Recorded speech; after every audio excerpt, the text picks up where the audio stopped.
Hello guys, welcome to our YouTube channel, and today we are going to learn how to log out from Yahoo Mail.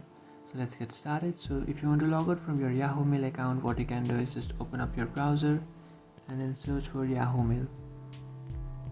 After searching for Yahoo Mail, you'll come up to this page where you can tap on this first search, and after tapping on that, it will directly log into your account. Now in order to log out from your account, what you can do is just tap on the three bar icon which is on the top left, and in the top of your account you can find sign out.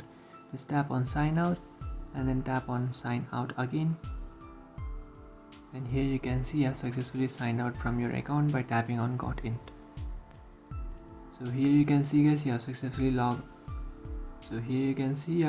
signed out from your account. So that's it guys, this is how to sign out from Yahoo Mail.